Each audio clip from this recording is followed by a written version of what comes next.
مرنے کے بعد کوئی زندہ نہیں ہوتا اور دنیا میں واپس نہیں آتا، لیکن اللہ تعالیٰ عبرت کے لیے کبھی کبھی ایسا کر دیا کرتے ہیں۔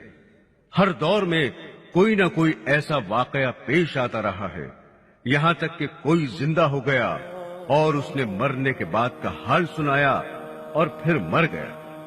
اسی قسم کا عذاب قبر سے متعلق ایک واقعہ گلگت میں پیش آیا۔ ایک شخص قبرستان کے پاس سے گزر رہا تھا۔ اس نے کسی قبر سے یہ آواز سنی کہ مجھے نکالو، میں زندہ ہوں۔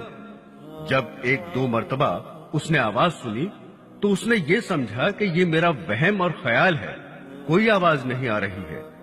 لیکن جب مسلسل اس نے یہ آواز سنی تو اس کو یقین ہونے لگا۔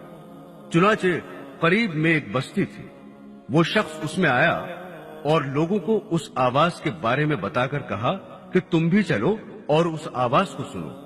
چنانچہ کچھ لوگ اس کے ساتھ آئے، انہوں نے بھی یہی آواز سنی اور سب نے یقین کر لیا کہ واقعی یہ آواز قبر سے آ رہی ہے۔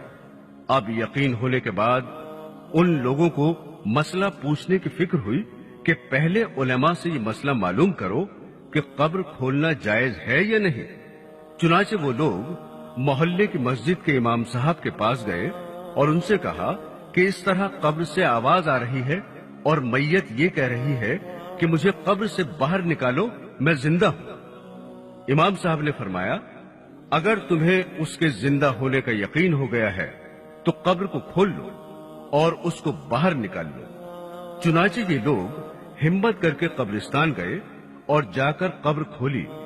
اب جو ہی تختہ ہٹایا تو دیکھا اندر ایک عورت ننگی بیٹھی ہوئی ہے اور اس کا کفن گل چکا ہے، اور وہ عورت کہہ رہی ہے، جلدی سے میرے گھر سے میرے کپڑے لاؤ، میں کپڑے پہن کر باہر نکلوں گی۔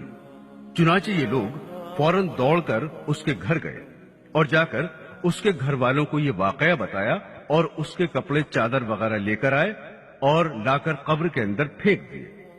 اس عورت نے ان کپڑوں کو پہنا اور چادر اپنے اوپر ڈالی اور پھر تیزی سے بجلی کی طرح اپنی قبر سے نکلی اور دوڑتی ہوئی اپنے گھر کی طرف بھاگی۔ گھر جا کر ایک کمرے میں چھپ کر اندر سے کنڈی لگا لی۔ اب جو لوگ قبرستان آئے تھے دوڑ کر اس کے گھر پہنچے، ان کو وہاں جا کر معلوم ہوا کہ اس نے اپنے کمرے کے اندر سے کنڈی لگا رکھی ہے۔ ان لوگوں نے دستک دی کہ کنڈی کھولو۔